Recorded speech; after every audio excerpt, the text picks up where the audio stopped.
Hello, welcome to this Joyful Living series. One of the problems of man is to let go of the past, but also to live in such a way that the past let go of him. When you discuss with people the difficulties they are facing in the present, you might discover that there is often a constant reference to the past, as a result of which they are having problems in the present. In this video, I want to let you see that no matter what happened in the past, the door to a brighter future is not closed against you. On the contrary, it is just getting wide open. And the very things you might be referring to as the sources of your obstacle could be turned to your advantage.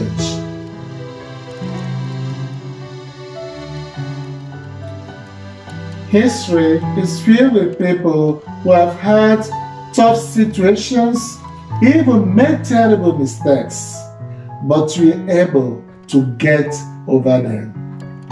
The Bible is also filled with such characters. Right from the book of Exodus, we see Moses' effort to rescue the Hebrews fell woefully that he had to flee to Midian. You can imagine how painful it was for him that his own people he were out to serve were the very reason that he lost his place as a prince in the palace of Pharaoh in Egypt, and must wander in exile, seeking for a new life. You can imagine the wide gap between a prince in the palace of Pharaoh in Egypt and the shepherds moving around with flocks in Midian. But that was the misfortune that Moses had to adapt to until the day the Lord called him to take up the mission again. In like manner, there has been people doing well in life, but who got falsely accused or betrayed or got into trouble that they lost everything they had, including the trust of their friends and family. When the truth finally emerges, and they are eventually vindicated, they face the challenge of either moving forward or hang on in the past, seeking revenge. There are also people who have spent much, even a great deal of their lives, building relationships, trusting or helping people in the hope that they will be helped in turn should they get into difficulties. But they were grossly disappointed, betrayed, and sometimes dismissed without a single help. So we are even put down by the family, relatives, and friends that they helped to build up. Everyone has his or her story. But the question is not so much about what happened, but how you decide to react to it. That people and events put you down is not your making, but collaborating in keeping yourself down by hanging on the past is self-imprisonment. Another dimension has to do with the kind of thing that David did in taking the wife of Uriah the Hittite and committing murder in an effort to cover his crime. It is possible for a person to have a terrible past, but even that is not sufficient to hold someone back, so long the person is willing to set things right and move on. Painful as the past may be, the fact of the resurrection that followed the horrible events of Jesus' passion and death is an evidence that God is not willing to allow your past to keep you in chains. Just as Jesus said to the father of the boy with an evil spirit, all things are possible for one who believes.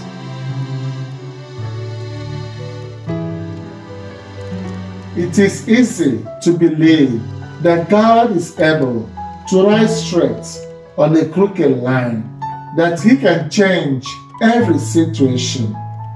But the real problem comes with believing that He can change my situation.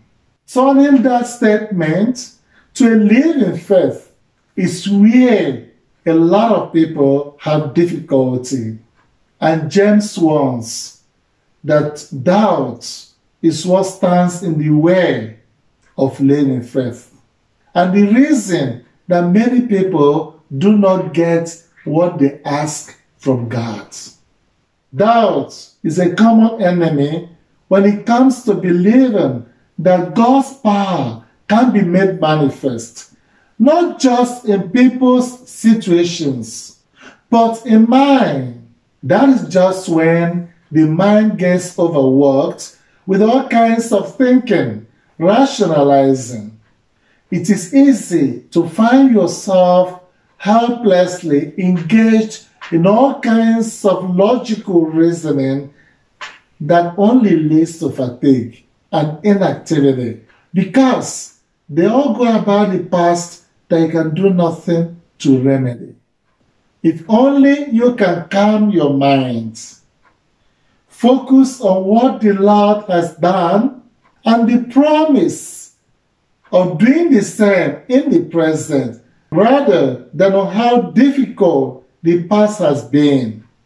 It will be much easier to shut off the negativity, overcome the fatigue, and be able to reason with fresh energy on the way forward. Remember that when Jesus invited Peter to walk with him on the water, Peter could do it as long as he focused on Jesus. But the moment he got worried about the wind, he began to sink.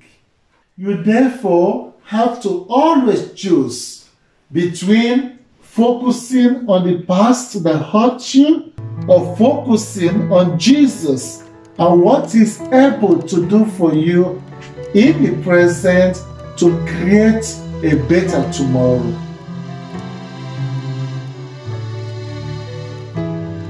The past is memory. It can only have the power that you decide to give it. Do you know that every day is an opportunity to create a new memory, just as the memories of the past were created? The time moves forward, irrespective of what happens. Dwelling on the past is like going anti-clockwise. You only stress yourself out without achieving any positive results. What you do at the present becomes your memories tomorrow. You can gradually build up positive memories by deciding to make every day count to your advantage. Make peace, therefore, with your past. Take the lessons and move on. The lessons are the only positive things about the past. Dwelling in the past that you cannot change is the greatest killer of the present and the future, because it destroys the opportunities that today can bring and forms the memory of tomorrow. And it keeps going. That is why you can find someone battling with memories of what happened many years ago. Therefore, there is no other day to begin than today. Name the memories and feelings that well up in you and trouble your mind. By naming them, you take away the mystery surrounding them. What you name, you can define and master. The word definition from its Latin root simply means the setting of boundaries, determining the limits and distinctive nature of something. Define those past events. Put the limits to what they are and to what effect they can have on you. And never allow them cross those limits. Then your life can go on in the direction that you choose. A positive attitude to your bad memories gradually frees you from their grip and control. It also helps you to take responsibility where you should and frees you from pointing fingers. We learn from David. When God allowed plague to befall the people of Israel due to the sin of David, David spoke to the Lord when he saw the angel who was striking the people and said, "Behold, I have sinned, and I have done wickedly. But these sheep, what have they done? Please, let your hand be against me and my father's house." Taking responsibility helps you to own your action and take back control, and gives you the power to set things right. You are at least in charge of your actions and not the opposite. Focusing on the present is like taking a sheet of paper and drawing a new program for yourself. In the past, when people were fed up with their environment, they moved to new places to start up a new life. In those days, when there were no telephones, going away from your environment marks a break with so many people and things that characterize life in the place, giving you the opportunity to meet new people, new situations, and possibilities. Even today, when people feel unhappy with their jobs or living environment, they change the job or relocate to another environment. When God wanted to form a new people for himself, he asked Abraham to leave his people and his environment to a new land that he will show him.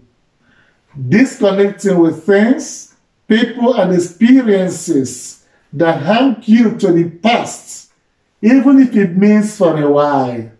Sometimes it might be the most effective practice to build up the will to forgive and reconcile with yourself and with others.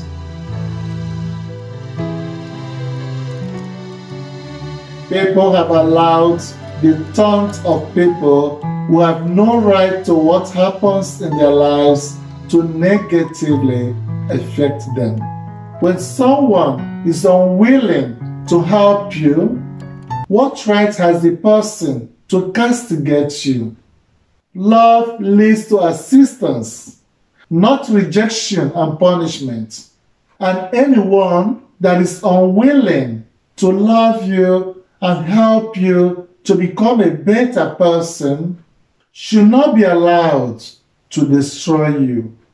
Instead of judging people with their past, it is better to help them build their future or leave them alone. In all the errors that his prophets committed, whether Abraham, who claimed that his wife Sarah was his sister out of fear that the Egyptians would take his wife and kill him, or David, who we just discussed, or Elijah, who got frustrated and gave up as a result of burnout, whichever one, God always found a way to restore them. And Jesus was only interested in restoring sinners willing to have a new life. He saved the woman accused of adultery in John chapter 8, brought conversion to tax collectors who were regarded as sinners in their time, healed the sick, raised the dead, was just out on restoring people and giving people new opportunities. Even after his resurrection, he went about gathering his disciples again who were scattered as a result of the scandal of the cross.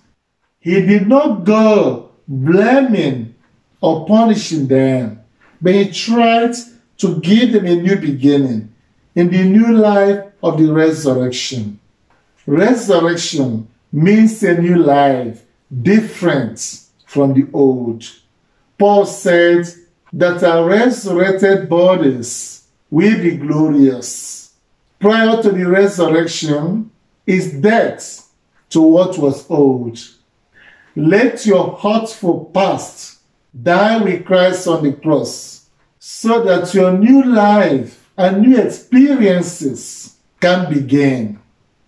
Jesus is the resurrection and the life. He said, I am the resurrection and the life. The one who believes in me will live, even though he die. And whoever lives by believing in me will never die. After saying this to Martha, Jesus went on to turn the painful experience of Lazarus' death to become a joyful experience of his coming back to life.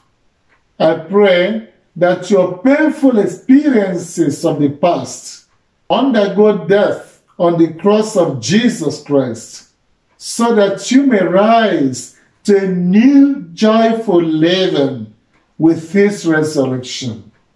Peace be with you. Thanks for watching.